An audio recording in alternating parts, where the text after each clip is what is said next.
straight. I think we got some good effort for sure with playing hard, playing physical. I thought it was in all phases, even if offensive stats weren't good. A lot of receivers downfield blocking their tails off, linemen coming off the ball. I thought their effort was pretty good in the kicking game as well, so I appreciate the effort. I think it's good to see, something to build on. Going on the road here for 2 games and to finish up our last home game as far as playing hard down the stretch and continue to build on that. I had several guys defensively play very, very well. We gave up the one big play, had a couple stops in the scoring zone, limiting a score and holding us to field goals. It gave us chances to stay in the game and a chance to win the game. It was great to see. I think we had 8, 9 players we thought played well enough to what we consider a winning grade at multiple positions. Players of the game, we had a number of guys we thought did well. We honored several guys here. Zach Shaw, who plays outside and splitting time with Nick Mangieri, was our most productive player on the edge. Played very, very well. Greg Gooch, not just because of the interception he had, but was involved in a lot of plays.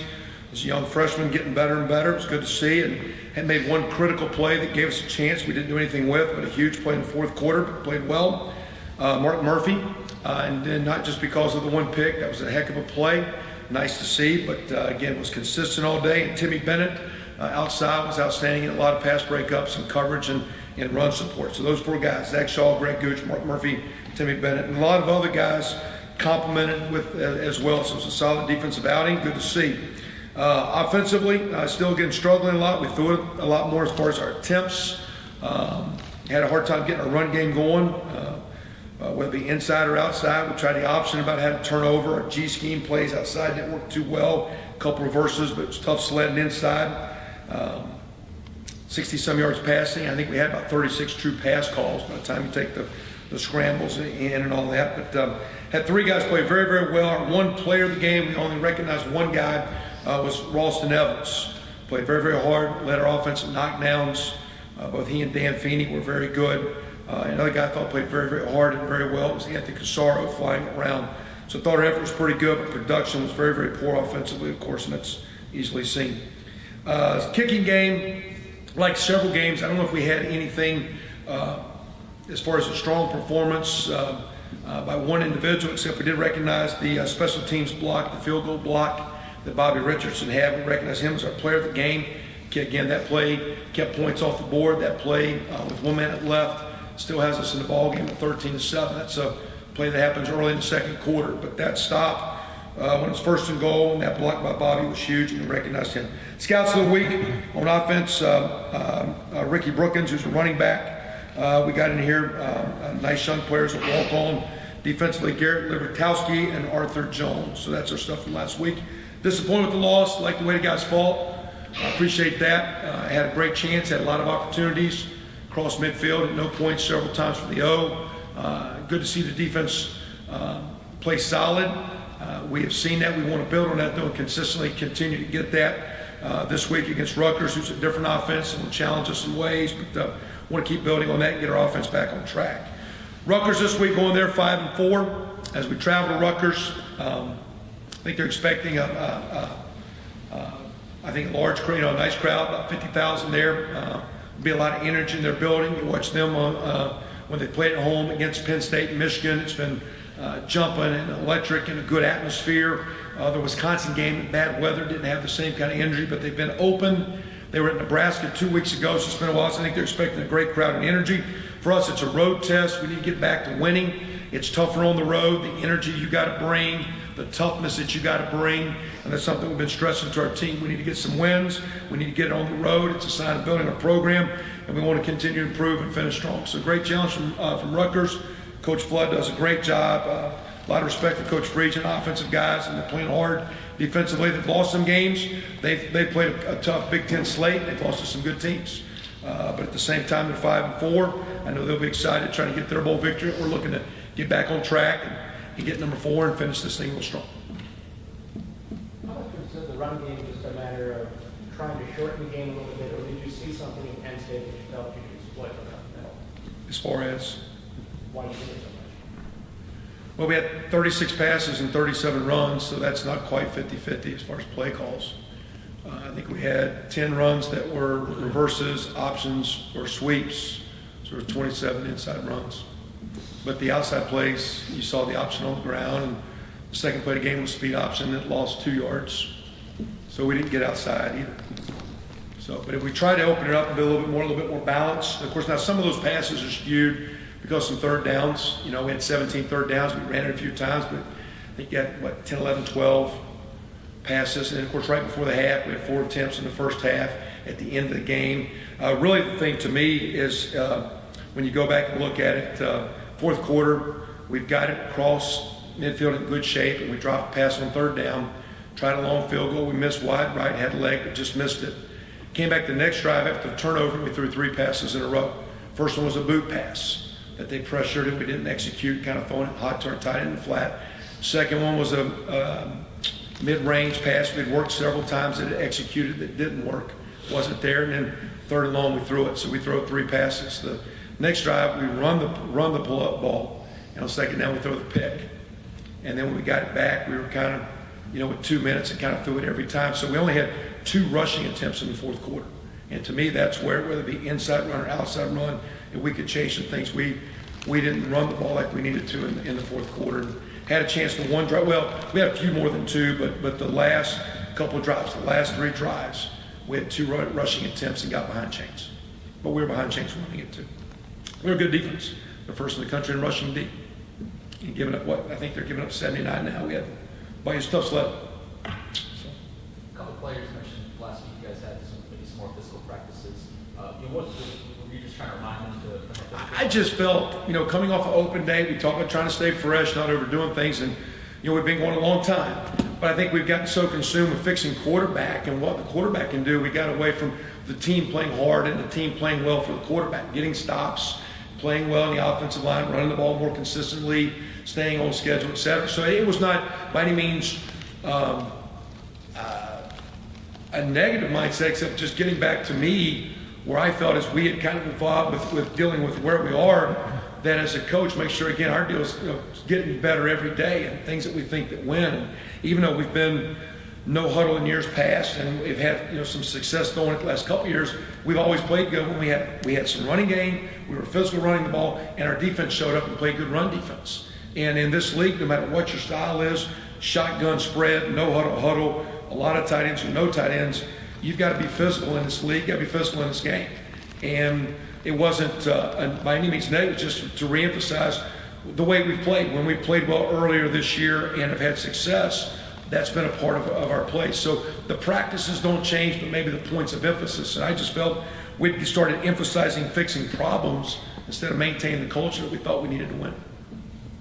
Kevin, how did the O-line grade out? It seemed like you were rotating some different guys in there. Yeah, a little bit. I think the only thing, Jason Spriggs a week ago still kind of nagging with the injury, so we started Ralston and Dimitri Camille at tackle, but Jason came in and played. So those 3 guys kind of handled the tackle. I think Coach Price felt for the last couple weeks that the best combination was, instead of having Colin Rohrig at center and some guys playing guard, we like Dan Feeney at right guard's been awesome. I think he and Ralston Evans had 18 knockdowns. I think we had 27 in the O-line and 2 guys had 18. And so those guys led the way. I think Greg felt that Jake Reed at center with Ralston at guard was the next best combination. For the most part, that's kind of where we've been there. So outside of Spriggs being a little gimpy with his neck shoulder deal and got limited on some practice stuff, it's kind of been those 5 or 6 guys. Jake Bailey will play some, a little bit. Wes Rogers will play a little bit at guard, but it's Reed at center, it's Rohrig and Feeney at guard. It should be Spriggs and Evans or Camille gets in there at tackle right now.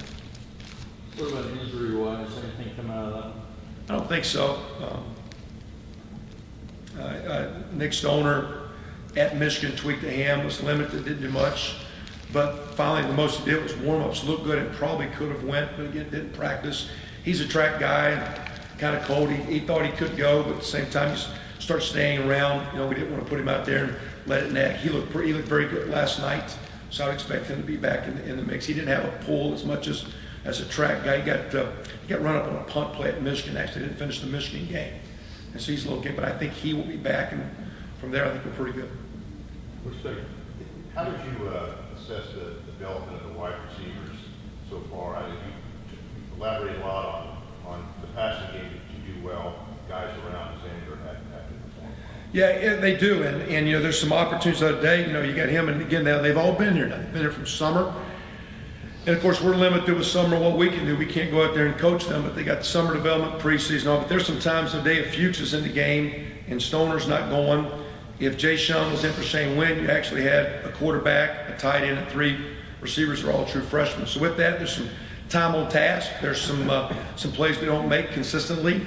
The more those guys play, the better they're getting. They're going to be great as we keep going. But there's just there's a lull between Shane, Nick Stoner. The next couple classes haven't developed or aren't there, and it's some young guys. And so that's kind of where it is right now. They're doing okay, but they need to do better. It's been a concern, and we will have been addressing we're limited on practice time and reps, but how to get that thing developed and get it up to speed short term and long term, because we need to get it back up to speed, because our ability to make one-on-one plays is not what it needs to be. Do you expect to get Boudreaux back this week? You know, I don't know. Now again, last night what we did at work didn't involve throwing. We did some situational stuff, and a lot of guys were talking to the young guys, so we were doing some game situations with offense, and you know, we had a 2-minute at the end of the first and second half how to manage it better, and 4 minutes. So we did some stuff, but we didn't throw. So I didn't see him, didn't address it last night with the trainer. I guess we'll get a feel for tomorrow. But again, he's missed. He can play. Danny's looking pretty good. I'd hate to lose this year, but right now he'd be second based on Nate's availability. Boudreaux's availability. The defense, their performance against Penn State, in order to sustain that, what needs to happen? Well, you know, they're, again, you know, each week you're getting different guys. Penn State, like ourselves, you know, has some issues injury-wise at line, you know. I mean, so not every team you're playing is the same just because you play, you know, it's matchups, your opponent, et cetera. And, you know, those guys are you know, have won games up there, but you know, our defense matched up. It's different matchups this week. So now because you played well, that's a tough thing in college ball. There's so many dynamics between running quarterbacks, option quarterbacks, multiple looks, that it's adjustment every week, and it's 2 or 3 days to adjust, get lined up, and get what you need. They did play as hard as they've played. Bobby Richardson played very, very hard. Darius Latham up front played very, very hard. Zach Shaw was very impressive. Flo Harden played his best game since he's been here. 3 tackles on the punt team was huge. Great to see. The guy's been out there. He's had a chance to make some plays and sometimes hadn't quite got through with it. Played a great week of practice. So I really appreciate Murphy and Timmy Bennett and Flo and Bobby, some old guys. Because what I like, Shane Wynn, Colin Roy, some old guys are some great practice guys. So that's what we need. The old guys staying on track. We've talked about it immediately after the game. It was good to see, to build on it. And not that you're going to have the same stat deal, but the same kind of effort. We had a great week of practice. It was mentioned we had a little bit more padded practice for good on good. It wasn't hard or negative. It's just a little bit more emphasis on low pads and playing tackling and being more physical. We're going to do that the remaining 4 weeks, because in the Big Ten it's that way. You got to finish that way. We got 2 road games and a rival game, 3 to get you to 6, and they're all going to be tough. So immediately after that game, I congratulate them on their effort, toughness. I didn't like the loss. I also told them to suck it up, because we're not going to go to the training room and get soft with 3 weeks left. We're going to keep staying tough and playing hard and get this thing on track. You guys have emphasized a lot of staying fresh, making sure guys' legs and everything are good this last stretch. Is that kind of developed the way you want it? You say that too, but that's a little bit where if we're not careful, you stay fresh enough or you hitting enough. So there's a double-edged sword, there's a balance. And I don't think we've under-practiced by any means, but again, I think against, we had the injuries, we got away from the hitting side. Whether you are fresh or not, when you've played, now this would be what? We've got 9 games under your belt, 2 open dates is 11. You got preseason, 3+ weeks. You got 14, 15 weeks of hitting. Everybody's chipped up a little bit. Everybody's got some injuries to deal with. No matter how dynamic they are, it's a part of the game. You've got to overcome that no matter what it is. So we've done our part. The kids have practiced good, but we've talked about the attitude, culture, practicing hard and playing hard. Thought we did it last week. Don't like the result. Need it again this week, and we need to change the result. How long has Steve Walker been working with quarterbacks? Is that just a recent change? Is it a long-term thing?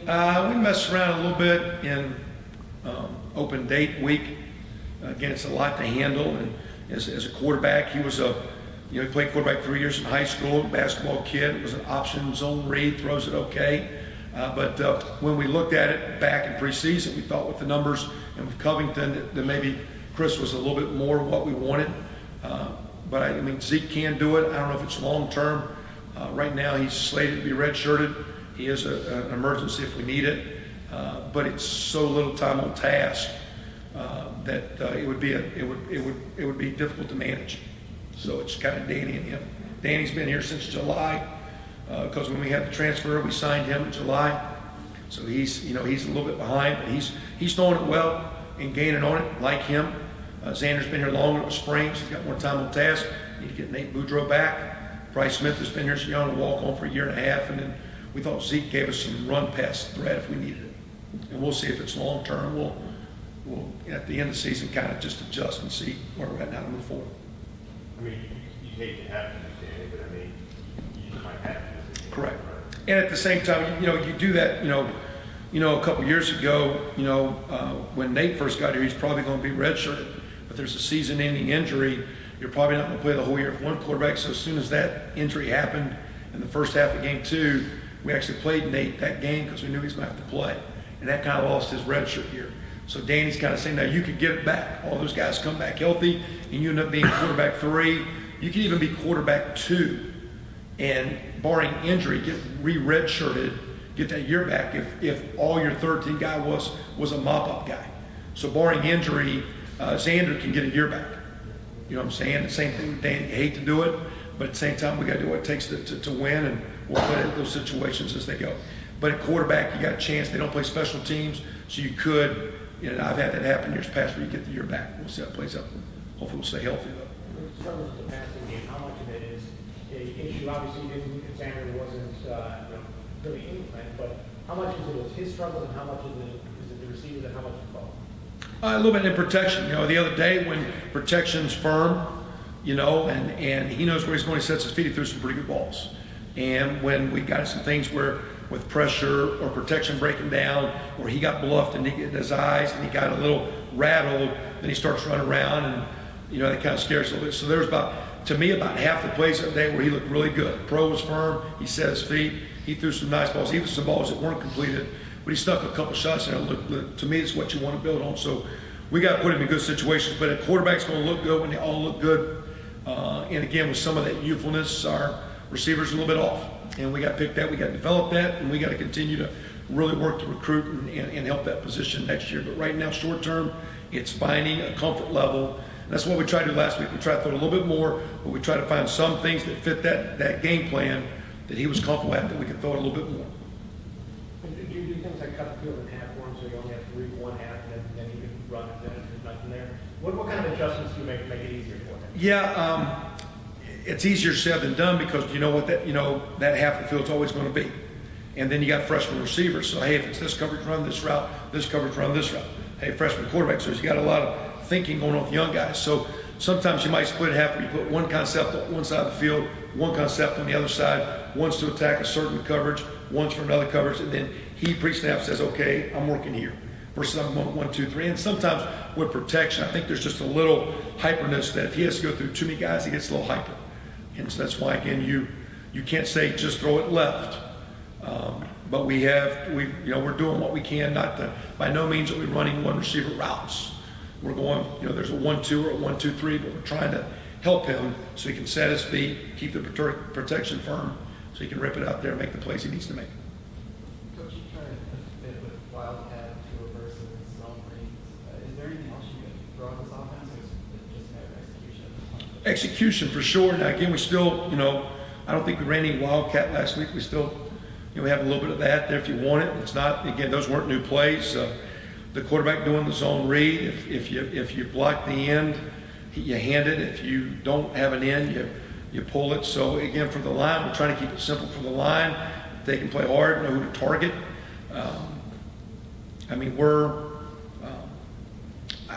I think the players would tell you that have played a lot. Now, it might be a little bit more difficult for some of those young receivers with the formations or adjustments they have to do, but I think the guys would say, even though we appear to be doing different things, I don't think it's mentally that hard for those guys. At the same time for Xander, hey, it's a speed out in this formation. First time I've seen it. It's a little bit maybe new for him or that young receiver, so we got to keep cleaning that up. But to me, we're not trying to schematically. If anything, we try to we try to eliminate it, but there's enough variables that we can do, and the line's mature enough. So, but again, it's not. Again, I wouldn't say we have a lot, but we're looking.